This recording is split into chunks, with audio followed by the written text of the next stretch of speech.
We have seen in the National Audit Project, which was done in 2011 in UK, and it showed that even in the hands of the experienced anesthetists, the rate of failure was quite high when they studied the cannot intubate, cannot oxygenate scenarios. And that was probably the reason the first algorithm was generated in 1993 by American Society of Anesthesiologists, taking this thing into account. And since then, there have been various working groups which have produced their own difficult airway guidelines like ASA, Canadian, Australian, and Difficult Airway Society of UK and Ireland. So do we need the algorithms? What do you think? Do we need the algorithms for the difficult airway? I think we do, because they do provide us a rational and effective framework around which we can work. It reduces the morbidity and mortality, especially given the fact that the current prediction markers for the difficult airway are really poor. Especially, for example, the Malam-Petty score or the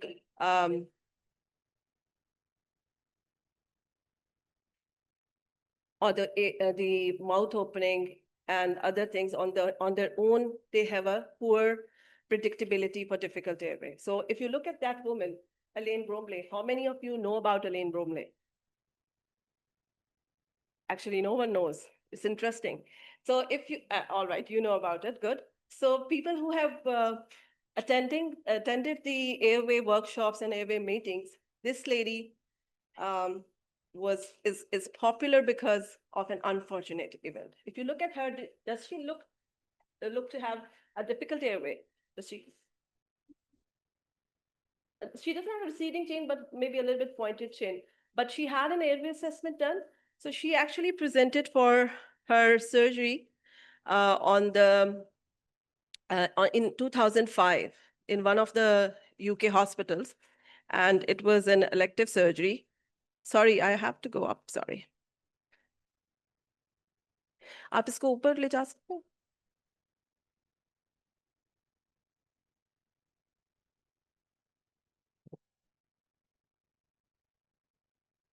So basically, she was supposed to have an elective nasal surgery, and it was all good. The surgeon saw her in the clinic, no problems, and she was supposed to have an LMA insertion, which was routine in that hospital, and she had a propofol induction and had a difficult LMA insertion. Followed by that, she was found to have difficult intubation as well, and there were multiple attempts at laryngoscopy, during which the anesthetist from the next door theater was asked to come and help. They tried the fiber optic as well. Everything failed, and it was nearly after 30 minutes that they were able to intubate the patient. But by that time, patient remained hypoxic for nearly about 30 minutes. Surgery was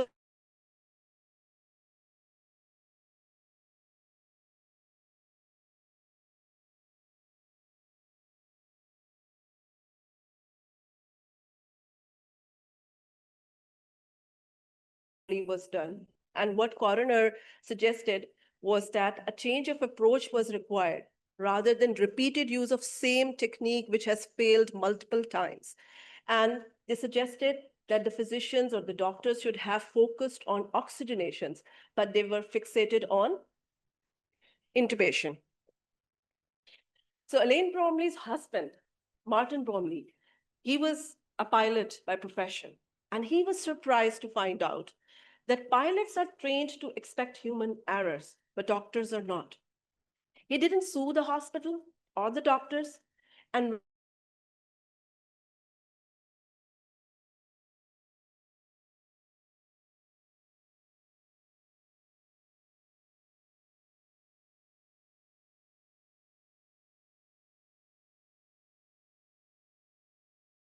changed the set of awful circumstances occurring in this tragic story into the set of into the size of human factors, so that many of us can learn and many lives can be saved.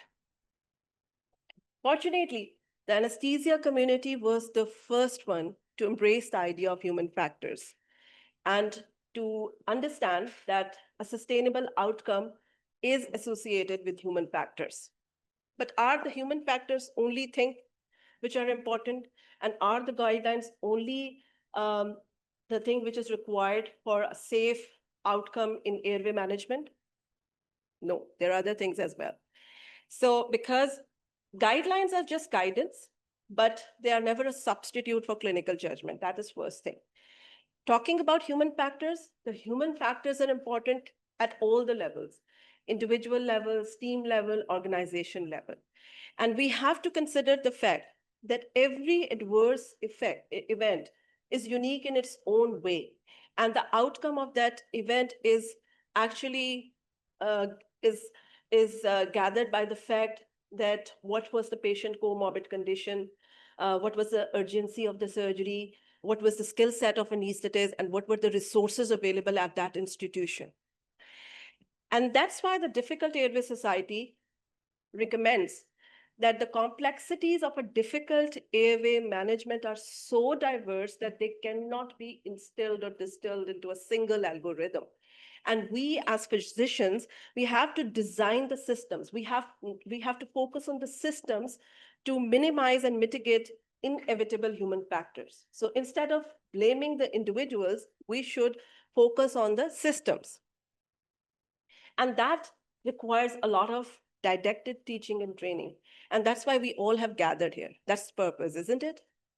And the teaching and training around the technical skills, simple, well-rehearsed technique with standardized equipments. Not only the technical skills, but we can also learn the non-technical skills like early recognition, effective communication, team awareness. There are a lot of them, and we will be talking about them briefly during this presentation. So effective communication, I think, is the single most important core non-technical skill, which is important in high-stakes situations like a difficult airway management. And I'm not going into detail, but I would like all of you to study this article. This was published in 2017 in BJA by Nicholas Crime and Tim Cook. And what it suggests is that in critical situations, like critical airways, we should use standardized communications in which specific terms or phrases are used, which are clearly defined and are mutually understood. Do you understand that? For example, if I have a difficult airway and I asked my assistant, bring the Fona set.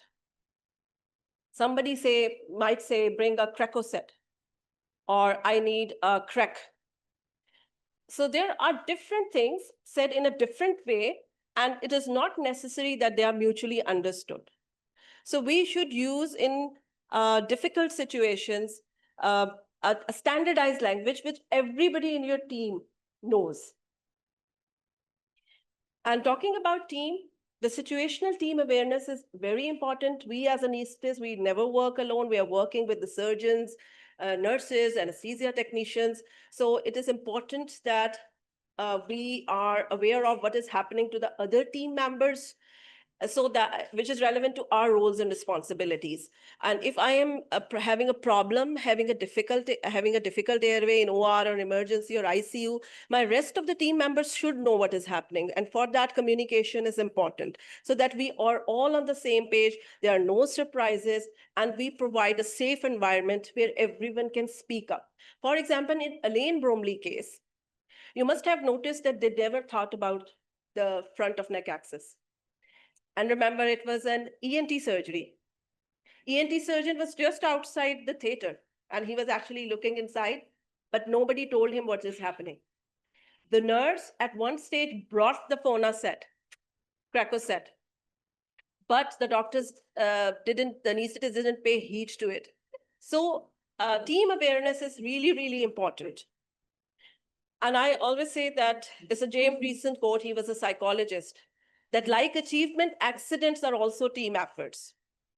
Now, coming to the National Audit Project, this audit project was really important because it set the ground for the Difficult Airway Society guidelines of 2015. It was a huge project. And it was done in 2008 and 19 by the Royal College of Anesthetists and Difficult Airway Society, and they looked into the major airway complications, and based upon their results, they made changes in the 2004 guidelines. And what came up is this strategy. So this is not this is a combination of plan, and as you can see that it is quite simple. It provides you a strategy in a form of a simple flow chart and gives you very standardized techniques and equipment. So we are going to go one by one into different plans. So plan A is all about intubation, and your first attempt, that should be your best attempt, isn't it?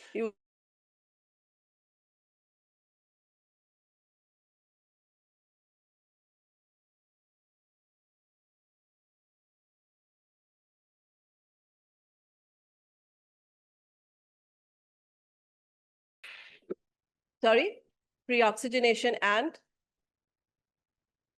yeah, that is part of the pre-oxygenation, positioning and muscle relaxant. So pre-oxygenation, as you said, with FiO2 of 100% oxygen and in a head-up position, uh,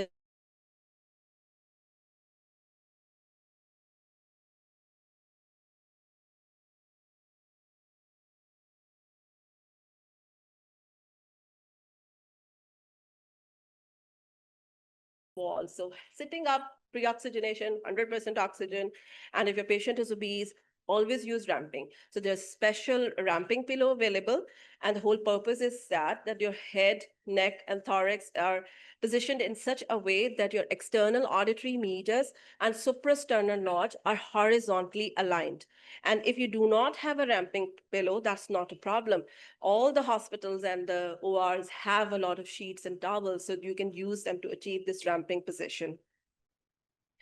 Apneic oxygenation. How many of you have heard about apneic oxygenation? So is it a new concept or old? It's quite an old concept. But this guy, Richard Leviton, he is not an anesthetist. He's an emergency physician. And Richard Leviton and Scott did a study.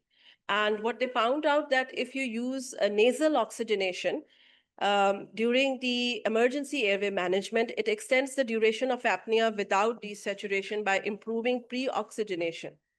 And if you improve the position, which we already talked about, and they coined a new term for it, no desat. It means nasal oxygenation during effort securing a tube. So when you are doing that, you are pre-oxygenating the patient, and patient goes to sleep after giving induction agents, crank up the flow to 15 liters per minute, and it extends your apnea time.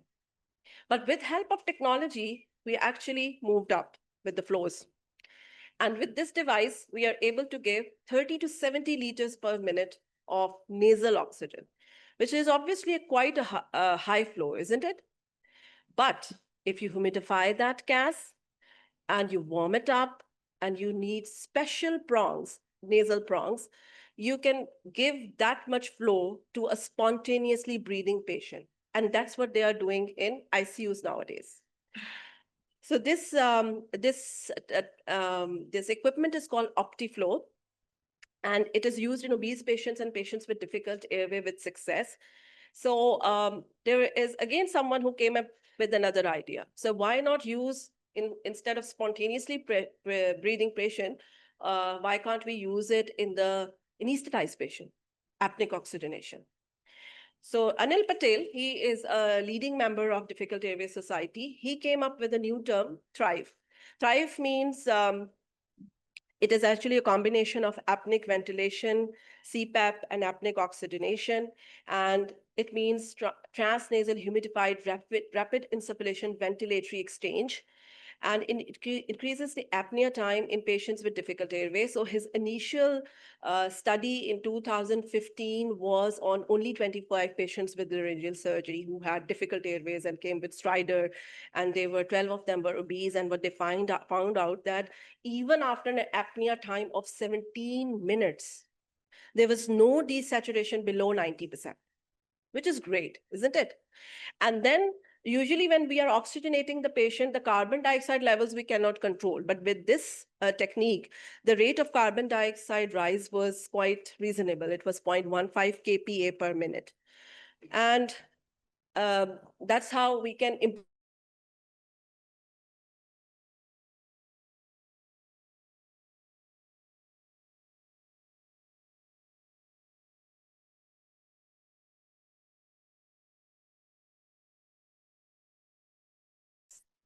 So they abolished the laryngeal reflexes, they improved the chest compliance, they facilitate the face mask ventilation. So that idea that do not give the muscle relaxant until the patient's face mask ventilation is confirmed is old now. Because if the face mask ventilation is difficult, you are actually, according to the guidelines, you're supposed to give muscle relaxant. So why should we avoid it at first place? And why should we make our lives difficult? So adequate muscle relaxant should be on board. And this 2015 guidelines were the first one in which the first time the video laryngoscopes were included. So how many of you have video laryngoscopes in your hospitals? So that's really good. So most of you do have an experience with video laryngoscopes. And the reason for including video laryngoscopes was that if you all have is hammer, everything looks like a nail. So that is a very, there was a psychologist, Ibrahim Maslow, in 1966, he said that, and that's the human psychology, actually. We try to make do with whatever is available rather than going to look for better options. So we have different patients with different airways, so we should have more than one tools. And there are a lot of tools available in the market. So you can pick up one of your own choice. But the important thing is that you know your equipment. You use your equipment frequently in regular situations so that when you use it in difficult situations, you can troubleshoot its use. Difficult Airway Society guidelines have, you know that they have limited the number of the attempts. So how many attempts you can do? 3. And do you think there is any reason behind it? Sorry, what did you say? So trauma, if there is airway or trauma after multiple attempts, what it can cause? Yeah, it can cause further difficulty in managing the airway. So you can actually go quickly to the cannot intubate, cannot oxygenate scenario. And therefore, they have limited the number of attempts. And 4th attempt is only indicated if a game changer enters into the room, who is very experienced and can make the difference. So if you fail the plan A, what would you do? You will go to plan B. But before that, are you supposed to do something else? No. Yeah, mask पे आप आ जाएंगे the time you are thinking about कि मैंने कौन सा supraglottic airway डालना है. You will declare to your team what is happening. You will say it's a difficult airway. I'm unable to intubate the patient. Now I'm going to concentrate on oxygenation through second generation supraglottic airway devices. Again, a lot of them are available in the market. And again, there are only 3 attempts because of the same reason. And also 3 attempts because of the reason that if we do not keep a count in our head, we might have a tendency to fixate on the supraglottic airway device this time. So number of attempts are limited. It means that it facilitates our progression through the next plan. So that's why it is important. And once you have succeeded in putting the supraglottic airway device and you are oxygenating through it, the difficult airway guideline gives an explicit recommendation to stop and think. Why you should stop and think? Because you're an anesthetist and you are always thinking that this is your pride that I should be able to intubate the patient. But here you got a patient, you were not able to intubate and you barely managed to oxygenate. So, and maybe a lot of information is being provided to you at that time, which your brain is not able to process, which brings us to a point where we are actually having a cognitive overload. And that impairs your ability to make a good decision, and it actually hinders your progression through your next stage, and you need and you actually lose the sight of the bigger picture. So that's why you need to take a deep breath in and think, now what I have to do. So there are different options available at this stage. Waking the patient up is always an optimal choice if it's elective surgery or otherwise. But if it's an emergency surgery and you cannot delay the procedure, you might have to think about intubating through the supraglottic airway device. There are different techniques available, but the Difficult Airways Society, it recommends the use of the supraglottic airway device to intubate using entry catheter and fiber optic scope. So we have a demonstration station today, which will be done by Dr. Ishfaq, and he's going to show you that how to use that entry catheter, and he will show you the entry catheter as well. So again, third and fourth choice, proceed without intubating the trachea, but that has its own risk. And the third, fourth choice is doing a front of neck access. As I already mentioned, that if your any plan fails,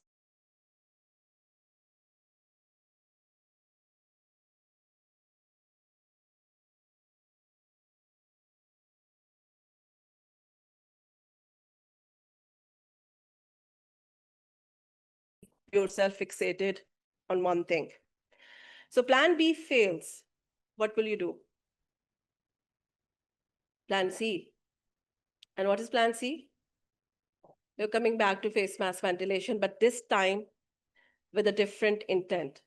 So now you have failed your intubation attempts, you have failed your supraglottic insertion attempts, and you are oxygenating with a face mask. And if you are able to do that, you should reverse the neuromuscular blockade and wake the patient up. Sometimes it's not that easy as it looks like. So you have to, and it might be difficult to ventilate through the face mask. So, but you have to maximize your efforts using two-hand, four-hand technique, using an extra dose of muscle relaxant if it has worn off. And also at this stage, if I were you, I will start thinking about FONA in plan C. I will start thinking about plan D. So I can ask my assistant to bring the difficult airway trolley. I can ask him to bring a FONA set so that it is available. Or if I'm good in ultrasound, I can ask for the ultrasound as well for the cricothyroid membrane. So you declare, once you fail plan C, you declare that it is cannot intubate, cannot oxygenate, and you are going for the front of neck access. And the Difficult Airway Society, it selects the scalpel only technique as its front of neck access technique. And there is also a reason behind that. So when it was suggested, this technique, there was a lot of debate that is the scalpel mightier than cannula? And the Difficult Airway Society people think it has, because for any technique to be effective, it has to be evidence-based, it has to be simple, and it should use standardized techniques and equipment. So do we fulfill that criteria?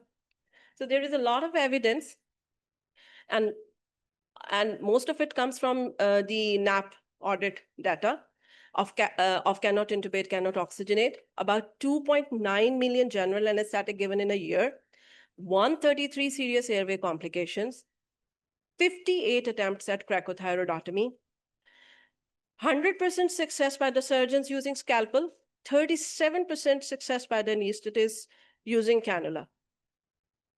So, and that is actually is also as shared by the battlefield data by the Army doctors. So that shows a 85% success at the hands of US Army doctors. And that is a data by the British Army doctors, 92% success rate with the surgical cricothyroidotomy. And this is a very interesting study which was done by David Lockey. David Lockey is a Bristol-based anesthetist who works with the London Airway Ambulance Services. And they did a study, it was an observational study though, but they had attended about 29,000 patients and did the advanced airway management in more than 7,000 patients, out of which 98 had a scalpel bougie procedure with 100% success. So the evidence is compelling. And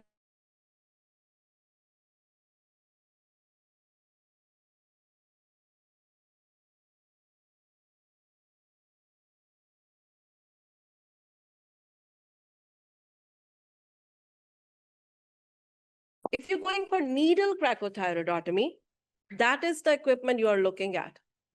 Different hospitals may have different types of cannula cracothyroidotomy set. And not only this, but the ventilation system which has to be used with the small bore cannulas is high pressure jet ventilation.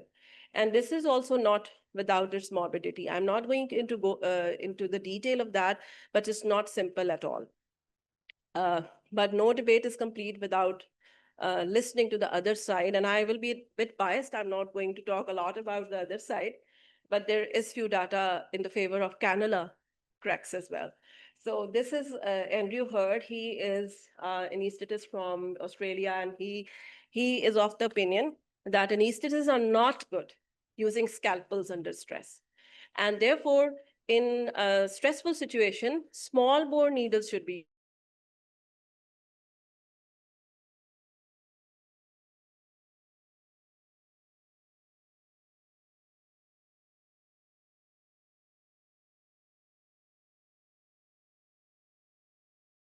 your cognitive and motor skills, both fine and gross, they are declined when your heart rate increase with increasing level of stress and task difficulty. And therefore, fine motor skills are actually to go first in stressful situation. And cracothyroidotomy requires, Sildinger technique requires fine motor skills, while a scalpel bougie blade requires gross motor skills. And it's a simple technique. So you should, in the stressful situations, you should use simple techniques. When your heart rate goes above 115 beats per minute, the physician's heart rate, not the patient's heart rate, when it goes more than 115 beats, you start your fine motor skills are affected, and at 145 beats per minute your gross motor skills are affected. So all anesthetists therefore should be capable of performing a surgical airway, and standard repeated training at regular intervals is required to retain the skill retention, especially given the fact that it is a very rare phenomena. There will be many anesthetists who haven't seen a case where they actually had to do a front of neck access. But then there will be few anesthetists who have done in 6 months 2 front of neck accesses. So cannula techniques are only indicated if you're properly trained, dedicated, and familiar with the equipment, and you have you're expert in the ventilation using high pressure oxygen. I will quickly talk about the front of neck access. We have actually a station today. We are going to teach you how to do it. But always make sure that if you're going to do the front of neck access, you have declared to your team that what's happening. You make sure that there's someone at the head end doing the, even if it's apneic oxygenation, do that, and 100% oxygen should be on, and make sure that neuromuscular blockade is on board, and position the patient with an extended neck, and then locate the cracothyroid membrane with the help of the index finger. Again, Richard Leverton had introduced this laryngeal handshake. The guy with apneic oxygenation thing, don't know DSAT. So he said that with your non-dominant head, grab the larynx and give it a shake. So it's just like getting yourself familiar with the larynx. And then you go down on the larynx with your thumb and your index finger. And once you reach the cracothyroid cartilage with your middle finger, try to feel the cracothyroid membrane.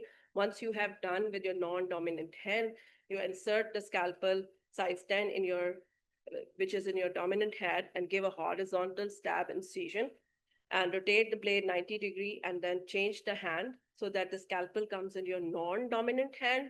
And then you take a bougie in your dominant hand and keep your blade perpendicular. This is extremely important. Keep your blade perpendicular, and then slide the bougie down the scalpel blade.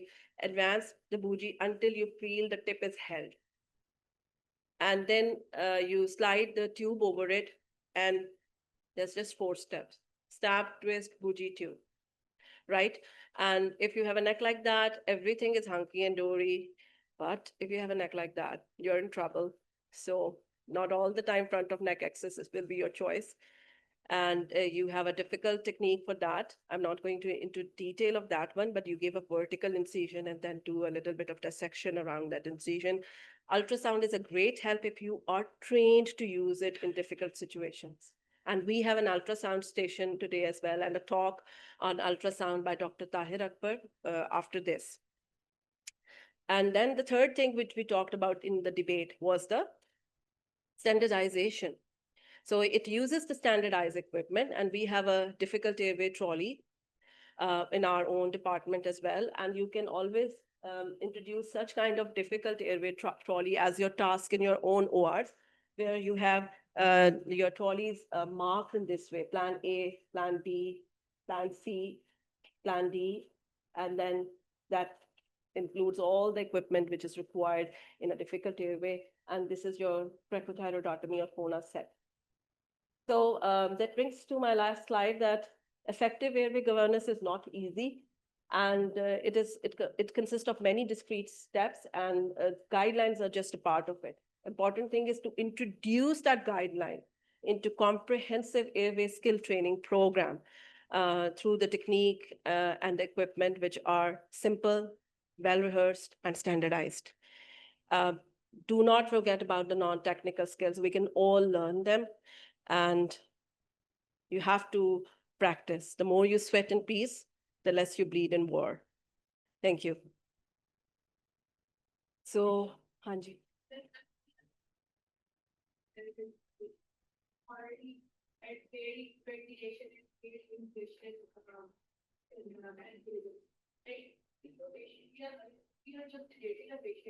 At some point of time after they start speaking on the phone.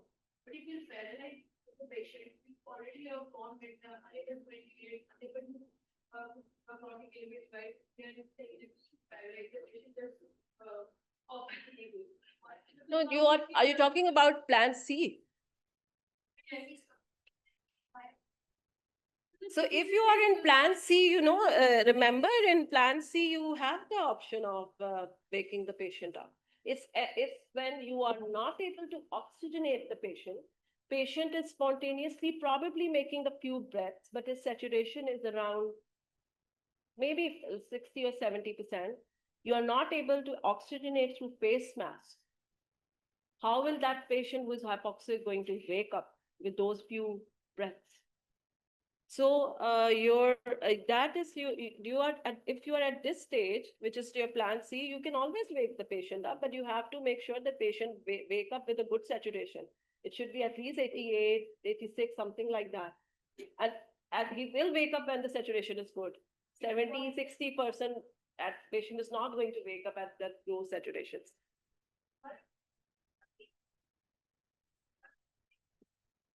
Go to the front of neck active. If you have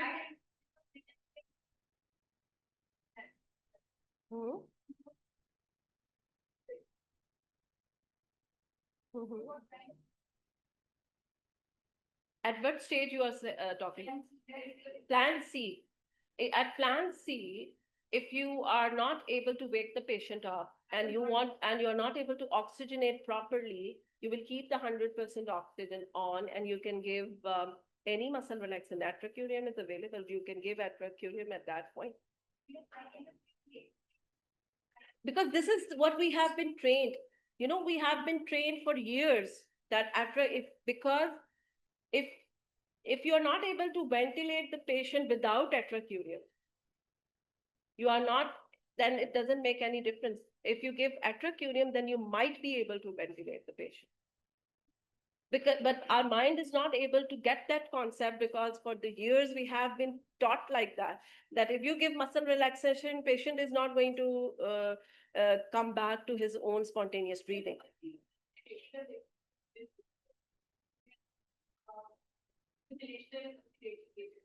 And plan A. And then we are and somehow the patient has not regained consciousness at the plan B. Still, after 2 years, we expect the patient to wake up. Even better to stay at 78%, then maybe 0%. But this is what you are saying, that if you give muscle relaxant, you will not be able, a patient will lose the breathing. Yeah. So we give muscle relaxant at that stage because you are able to ventilate through the face mask, but not enough. And I'm saying that if you're not able to, or it's getting impossible, give the muscle relaxant, because that's what the DAS guidelines say, because they have done an research and evidence-based study. And even because our next speaker is waiting, but there are studies on it as well. There have been a full talk. If you go to the Airway management meeting, which I have attended, actually, the expert speakers have given a talk that when you give the muscle relaxant, your chances of mass ventilation success will increase. And a patient already who is dying or is about to die with hypoxic brain injury while making few breaths is not going to make any difference to his outcome. His outcome is with giving him good oxygen so that his saturation is at least like 88, 90%, more than 90%. And that is not possible without giving him muscle relaxant. Even for giving doing the front of neck access, you have to give muscle relaxant. So our next talk is by Dr. Asma Akram. He is also consultant anesthetist in Shaukat Khanum. And her talk is on DAS guideline extubation skills, extubation algorithm. Okay. नहीं कुछ भी ना करें stop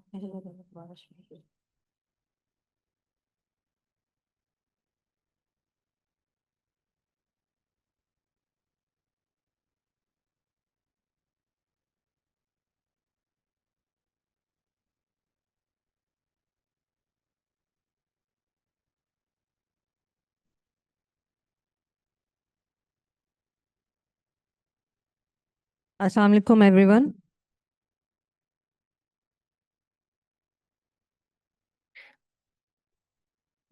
Assalamu alaikum everyone. My name is Dr. Asma Akram.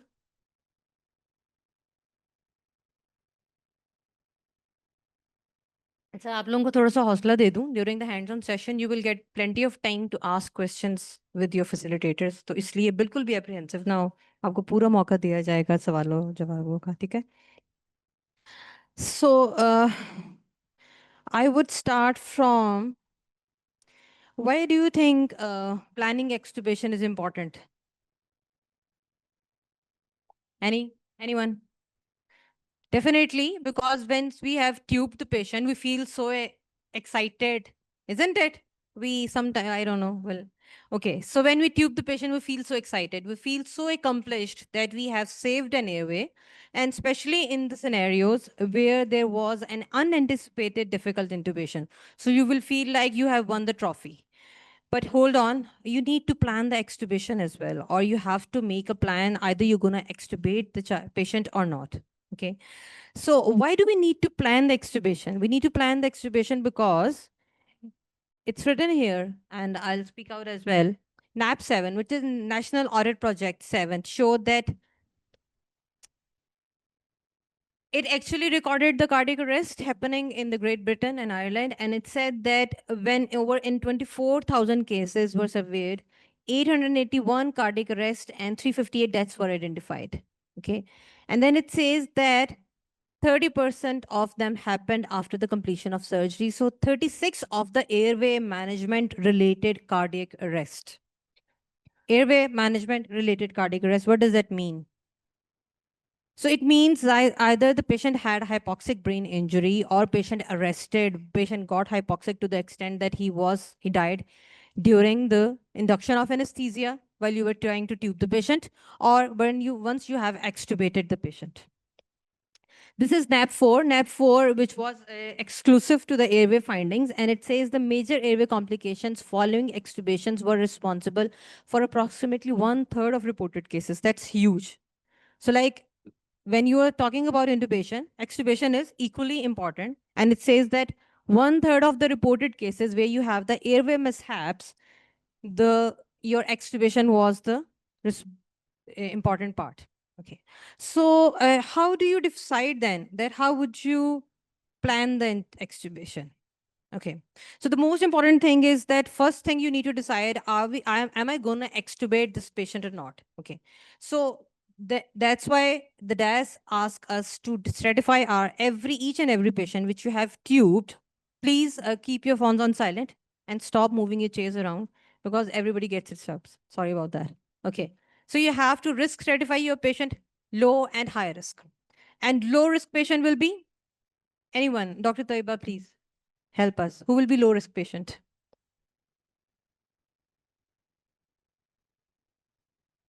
Yes, easy intubation.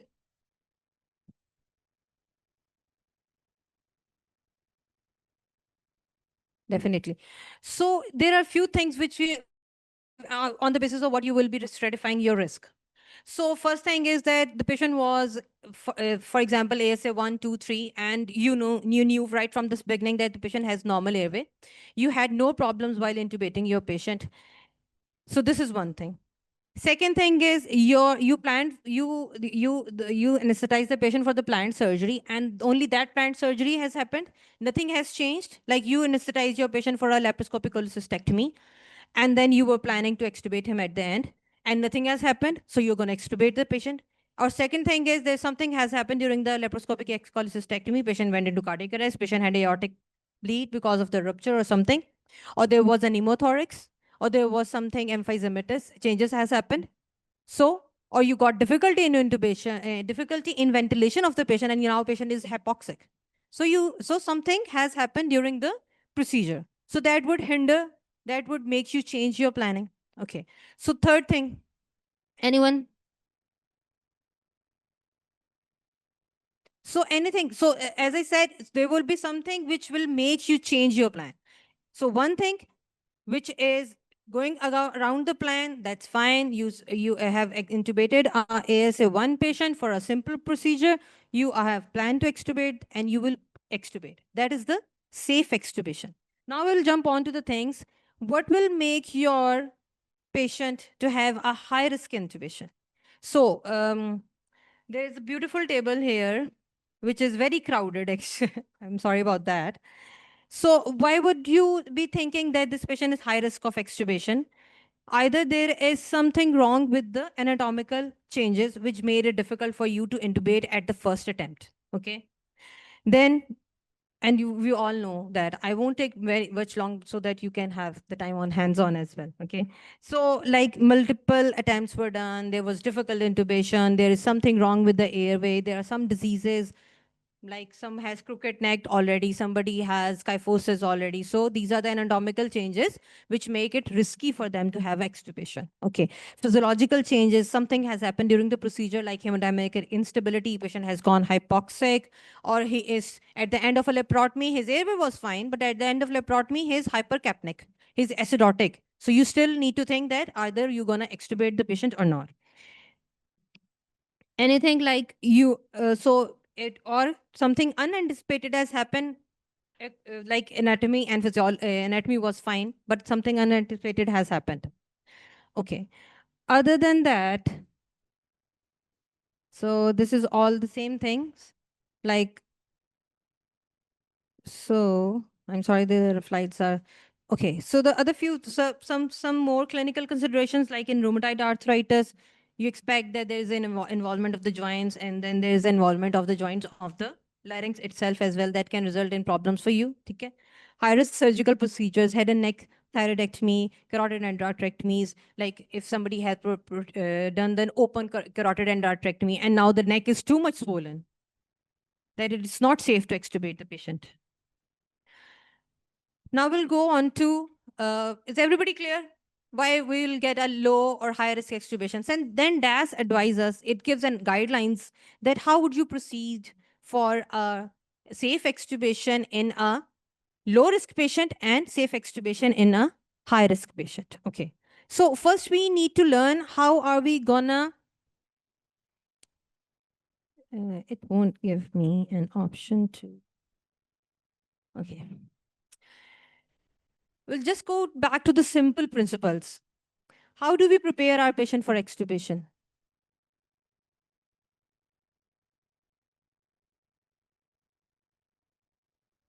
So first we assess, always A.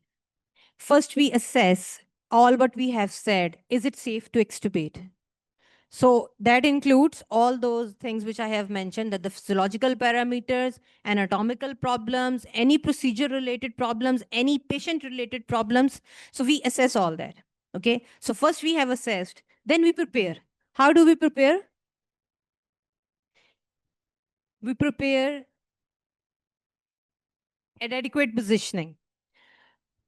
So we need to, okay, so we need to, okay, so as we just talked about that their acidosis has happened. So we prepare, we start correcting our problems. So that problems can be metabolic, physiological, anatomical, positional, and logistics. So you once you have prepared your patient physiologically, now you have decided I'm going to extubate the patient, and now I'm going to prepare for it. You fix your physiological problems. You fix your physiological problems. Okay. You assess that it is anatomically wise. It is safe. There is no more swelling. I had a head and neck procedure, but it is still safe to extubate. And then I get my logistics right. What do I need logistically? One of them is positioning of the patient. How do I'm gonna keep my patient oxygenated, 100% oxygen? What do I have for post extubation? Do I have face mask available? Do I have oxygen cylinder available? Do I have my spare tube and my laryngoscope still on my anesthetic trolley? Most of the times what happened, you have used the video laryngoscope, and the next thing your anesthetic technicians comes into the room, take your laryngoscope to other room because somebody else need it. What will happen if you need to use it again?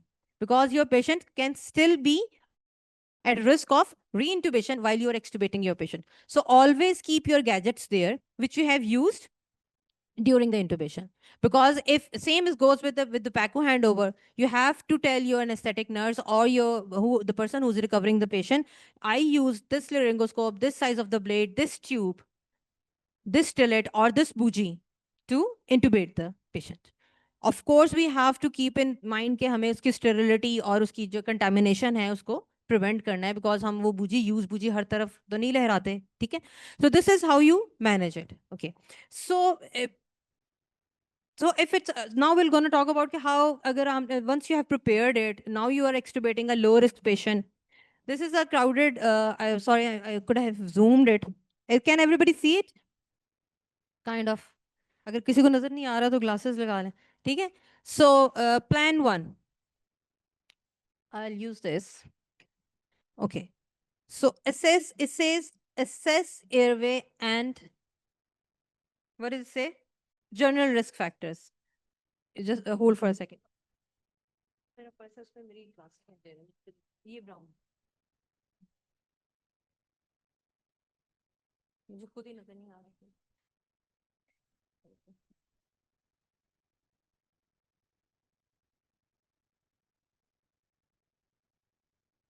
Okay. So the first thing is you have assessed your airway, your general risk factors, and this was a low risk extubation. Patient was fasted, uncomplicated airway. There is no general risk factors which we have talked about. Nothing has changed in the procedure. Nothing has changed after the surgery. So you are still sticking with the plan and you're going ahead. Okay. So you extubate the patient. Go on, extubate the patient. How would you extubate? What is the preferred way of extubating your patient? Awake extubation. Anyone who's under training, anyone who thinks who's not an expert at the moment, anyone who think that I don't have readily available help in the OR, your only option to extubate is the awake extubation. Okay, so you are preparing your patient for awake extubation. As we said earlier, you optimized your factors: cardiovascular, respiratory, metabolic, neuromuscular, reversal, and everything. Look, your location, is your help available, is your monitoring available? Monitoring, what is the monitoring we're going to use? Oxygen saturation, end-tidal CO2. Don't forget, you still need to use end-tidal CO2 while your patient is tubed and once you have extubated your patient. And the second thing you need to know is that neuromuscular monitors, they are like the guideline says you have to monitor it.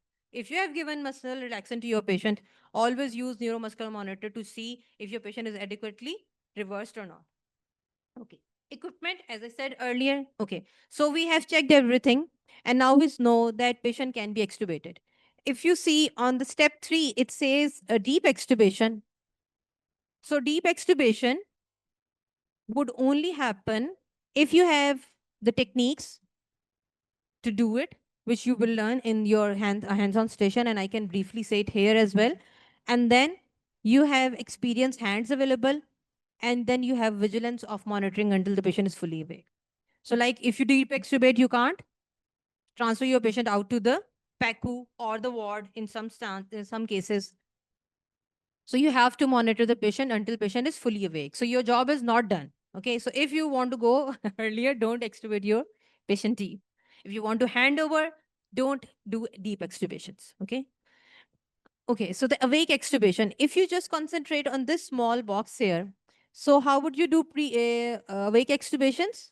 Pre-oxygenate with 100% oxygen, suction him appropriately, insert a bite block. Gauzes को भी roll करके आप डाल सकते हैं. Gauzes are actually good. They don't cause gag. If you put a airway, Gadal airway inside, it can cause gag while you're still trying to extubate the patient. Okay. Position the patient appropriately. What is that? It's anesthetist preference actually, that you want to extubate the patient on your operating table or you want to extubate it on the bed. It is safest to extubate on the operating table because you can still go head up or head down, tilt, because it is small and it's easy maneuverability option is there. If you put the patient on bed, sometimes it's not easy to access your patient on the bed. So I would recommend for the learners and for the beginnings and for everybody else as well, extubate your patients while they're still on the operating trolley, क्योंकि उसमें options है, remote है, ऊपर है, नीचे आप कर सकते हैं, suction कर सकते हैं, ठीक है? Then it says antagonize the neuromuscular blockade, establish regular breathing, adequate spontaneous ventilation, minimize the head and neck movement so that you don't initiate a cuff response. क्या होता है? आपने position अभी finish की है, you are now you're trying to extubate the patient, and next thing what happens, somebody comes closer to you and start taping the catheter, cleaning the face, taking off or putting on the pajamas or dress up the patient. यही होता है ना? तो आपका क्या होगा? You are trying, ओ मेरा heart rate ना बढ़े, ब्लड प्रेशर ना बढ़े पेशेंट का, मैं बहुत सेफ और स्मूथ एक्सट्यूबेशन करना चाहता हूँ, but next something is coming and disturbing. तो इसका क्या मतलब है, जो अभी आप लोग डॉक्टर अक्सफा ने पढ़ाया है, तो always communicate with your team around. Look, but that's what I'm gonna do, and I want you to stay away or only come in when I ask for help. Come in, like come in closer to the table, like not you're not sending them outside the.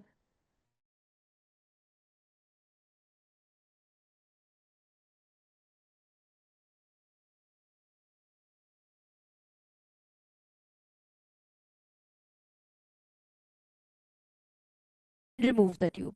Immediately after that, you are going to go back onto your bag mask. You put the mask on, apply 100% oxygen, and then continue supplemental oxygen with the Venturi mask, face mask.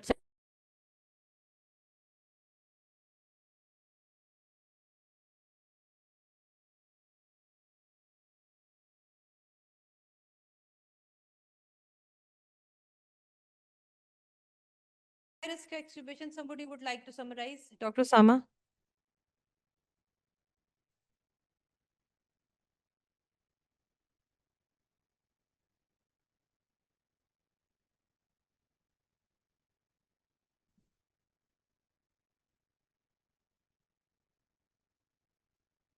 Surgery. Something has happened during the surgery, which you didn't expect.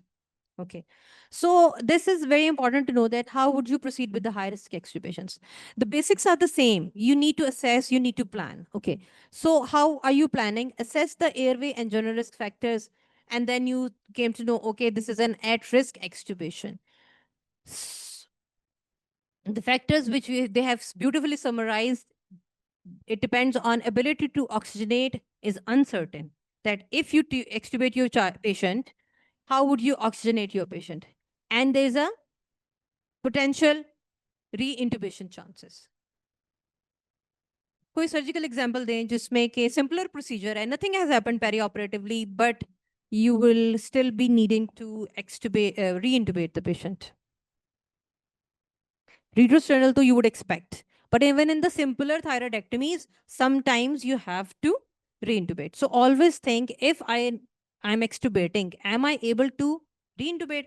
That is the only one question. If you just keep that in mind and rethink it before extubating every patient, that would save you, isn't it? कि सोच लें. सिर्फ इस ये नहीं सोचना sorry, कि अगर मैंने एक्सट्रोवर्ट ना किया तो लोग क्या कहेंगे, मेरे कोलीग्स क्या कहेंगे, आईसीयू वाले एक्सेप्ट नहीं करेंगे, ठीक है? तो you have to think in the better interest of the patient, you are the patient's advocate, ठीक है? एनेस्थेटिस्ट जो है वो पेशेंट का एडवोकेट है, ठीक है? So before thinking about anybody else and yourself, think about the patient. Okay, how do you prepare? Same goes here, that can you optimize the things? Patient was acidotic. See, say patient was acidotic. Can you optimize? Patient has hemodynamic instability. Noradrenaline has gone up too high. Can you bring it down before extubating the patient? Patient has nil urine output. Chest is full of crepes. Can you uh, optimize it? Take your time. Procedure is finished, but you take your time to optimize those factors. Same goes with each and every physiological problem which patient can have perioperatively. Okay. Can you optimize the things little bit better? Can you optimize the patient position? Jaise ki if in very obese patient you have used the Oxford pillow, or you have put in so many sheets underneath the patient while you were intubating the patient, but now patient has everything has been taken out because you needed to position the patient for the surgery. Do you need to put these things back in? ठीक है ना, जाहिर बात है आप trolley पे शायद ना कर सकें, but can you transfer the patient to a better trolley और अ बेटर जिसमें आपने ऑक्सफोर्ड पिलो या चीजें रख ली हो? क्या मुझे अब, क्योंकि अभी भी आपको रैंप की जरूरत है, ठीक है? Nothing has changed in patient, ठीक है? अच्छा, तो आपने वो सारी चीजें, monitoring equipment in the high risk extubation, the role of oxygenation adjuncts, the role of neuromuscular monitoring, no role of standard ASA monitoring is more required, isn't it? आप एंटाइडल CO2 को बिल्कुल भी इग्नोर नहीं कर सकते, क्योंकि this that will be the only gadget which would let you know that you're still oxygenating and moving air in and out of your patient. Okay, so they say आपने ये सारी preparation कर ली है and you do awake extubation. आपने अब assess कर लिया and there was something reversible factor and you have done that, and now you either it says red में, शायद आपको नजर ना आ रहा हो. Is it safe to remove the tube? Yes. Proceed with your awake extubation. The second thing is advanced technique. I'll just quickly touch it on that as well. There are different techniques which you can use. I'll just give a minute after that. But if what if you can't, you decided that you can't extubate your patient because of anatomical difficulty, because of the procedure, because of the swelling, ठीक है? तो क्या करेंगे? Postpone extubation, send your patient to ICU at a ventilating settings.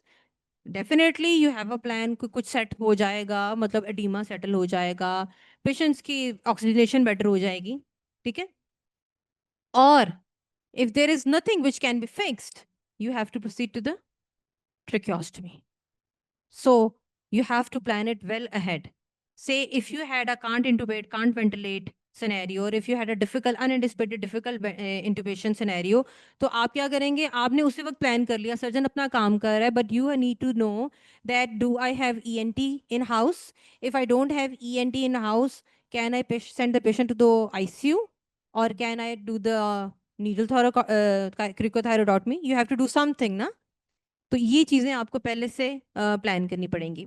Advance techniques, laryngeal mask exchange. If patient cannot tolerate the tube for longer, उसके hemodynamically instability है, patient के high pressures हो रहे हैं, तो you can exchange the tube with the LMA. You will you get to know it more clearly in the hands on, कि आप उसके अंदर बुझी डालें और उसके अंदर से ट्यूब निकालें, LMA डाल दें, ठीक है? एएनटी कैथेटर की अभी प्रैक्टिकल आपकी डेमोन्स्ट्रेशन होगी, you will get to know how you use that, ठीक है? Remifentanil technique, that is written here because that is for the for blunting your stress response, कि आप कोई ऐसी टेक्निक दे, ऐसी सिडेशन चला सकते हैं जिसमें पेशेंट की एक्सटुबेशन भी हो जाए और उसकी प्रेशर्स भी हाई ना हो, ठीक है? And then is the airway exchange catheter which you learn. Any questions? समझ आया? चलिए, thank you. Our next speaker is Dr. Tahir Akbar. He is gonna go through the airway anatomy with you. Thank you. Sir ये ना आप इसको exit कर दें, एक मिनट, एस्केप. मैंने ना, आप इसको करें, इसमें ही आपकी आ गई, ठीक हो गया सर? और ये इसको यहाँ पे करें.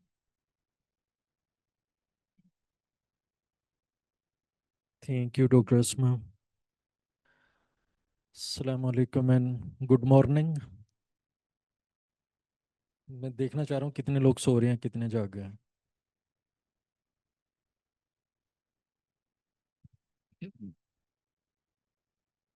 Uh, did any one of you face real difficult intubation scenario?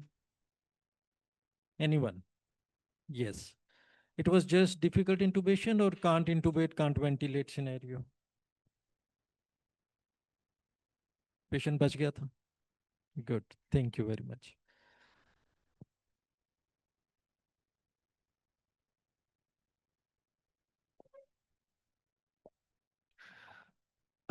Seem like, malignant hyperthermia is very rare condition, but you have to be ready for that.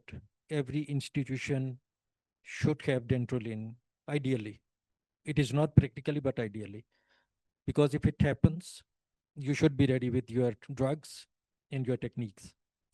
Same is local anesthesia toxicity. If it happens, you should be able to treat the patient. If you are not ready, you don't have the essential drugs, or you don't have the skills, you will lose the patient. Difficult airway, difficult intubation, we may expect in each and every patient, in each and every anesthesia. So every one of you must be ready. So that is the purpose of this exercise today. So you have done intubation, Dr. Asma Khan, and you have done extubation by Dr. Asma Akram. So what I'm doing here. So this is something relatively new addition. Maybe it will be included in those guidelines in future, near future. Airway anatomy and sonoanatomy. Ultrasound is getting being included in each and everything for anesthetists. So you may find its need in two situations. One is elective, known difficult airway, so where you need to plan perfectly preoperatively. So you assess by all means. And second is, for example, you want to do surgical access, front of neck access to the airway, and it is, say, very obese patient or trauma to the neck where you cannot palpate the landmarks. Their ultrasound will definitely help you. So few things. What is length of trachea? Anyone? 13 to 15. 10 to 13 centimeter. Okay.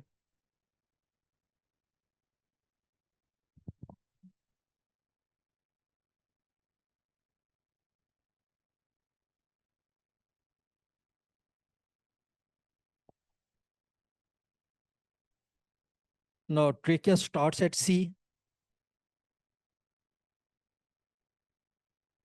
C6. And carina is at T45. Good. Location of larynx?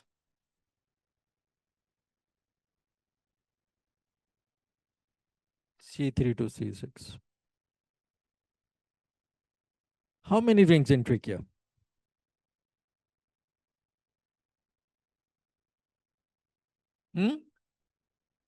13? 16 to 20. Few very simple things. It may be asked in your some exam. Yeah. So just remember these things. Okay, just anatomy of airway, hyoid bone, then thyroid cartilage, cricoid cartilage, two cartilages, one bone. So between hyoid bone and thyroid cartilage, thyrohyoid membrane, two membranes here. And between thyroid cartilage and cricoid cartilage, there is cricothyroid membrane. For surgical access, this is your landmark. So this is very important. So then there are cartilaginous tracheal rings. You all know already little bit difference. Just I included this slide just for refreshing your knowledge. Difference between pediatric and adult airway. Tongue is normal. It is larger in pediatric population. Epiglottis is firm and flatter. In children, it is floppy and omega shaped. Uh, Epiglottis level is C5, 6. Here it is a little bit up and anterior, C3 to C4. Trachea wider and longer. It is smaller and shorter. And larynx shape is column shape, and here it is funnel shaped. And importance of it is this funnel shaped subglottic stenosis, most common you find in children. Then larynx position is straight up and down, angles posterior away from glottis. And narrowest position is at level of vocal cords. Here it's subglottic region. Lung volume is 6,000. Here is very little, just 250 ml. So be very careful while doing ventilation, especially with bag mask ventilation, because there you don't have control. So this is again pictorial. Look at the ratio of tongue size in adults and in children, and other things we have discussed just now. Now coming to the ultrasound. If we put this linear probe in longitudinal axis over upper airway, trachea, so you see cricoid cartilage, this is thyroid cartilage and cricothyroid membrane. We will just, can you check? ये पीछे वाली पहले वाली है मेरा ख्याल है। ये, हाँ, just check now. चेक करेंगे आप? ठीक है? Okay. So for online colleagues, sorry, technical error. Now screen is being shared. Okay. So longitudinal position, you see, we have to identify thyroid cartilage and cricoid cartilage, and this cricothyroid membrane is our landmark. So here it is color coded. Red one thyroid cartilage, here it is cricoid, and this one is cricothyroid membrane, and this is our target.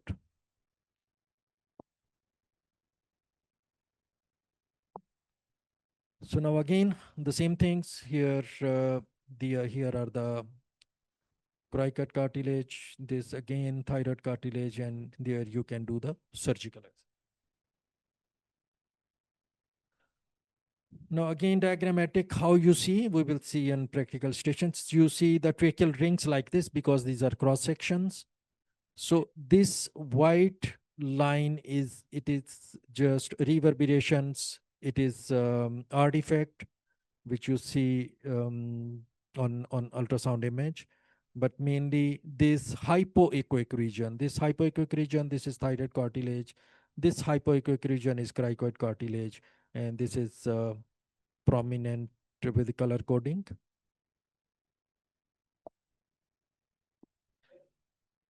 So at this station, main stress is to locate this surgical point, which is cricothyroid membrane.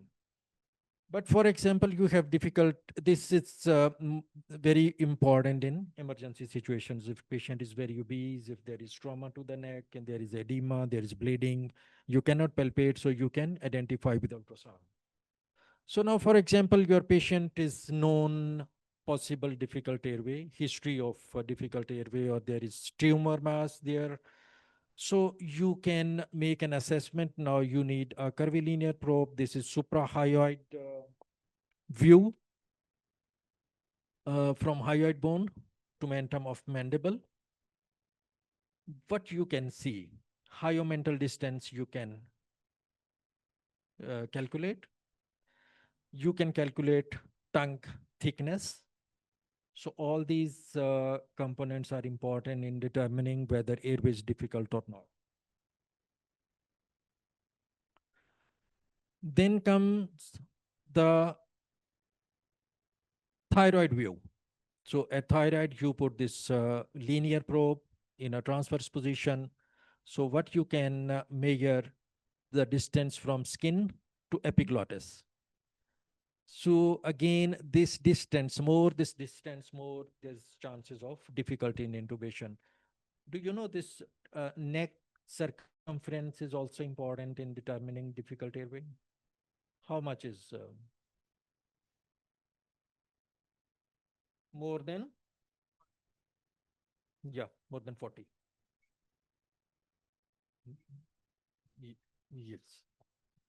So again, this skin to epiglottis distance again is important. So you can, so from cricoid cartilage to epiglottis distance, again, you can measure with this one. These are the strap muscles.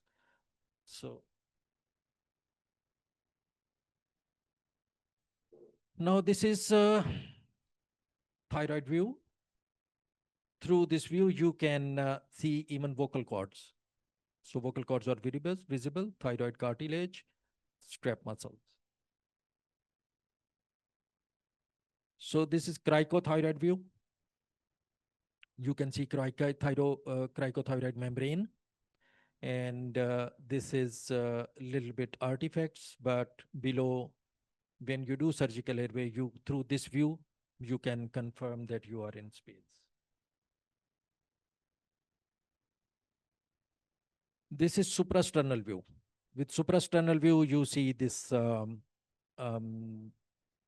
rings. You see common carotid artery. You see internal jugular veins, strap muscles. And here further information you can get in next slide. We will see. Yeah. So this is a graph. So when you calculate all these views, so this first distance from skin to epiglottis, if it is more than 2.54 centimeter, if yes, it is difficult airway.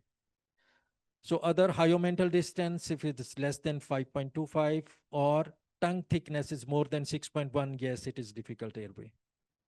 Then hyomental distance in neck with neck extension, this is ratio with normal and with neck extension. If it is less than 1.08, yes, it is difficult airway. And then hyomental distance with you know, bigger pillow under the neck, under the shoulders. If it is again less 1.12, again it is difficult airway. If these things are not there, then it is normal predicted airway.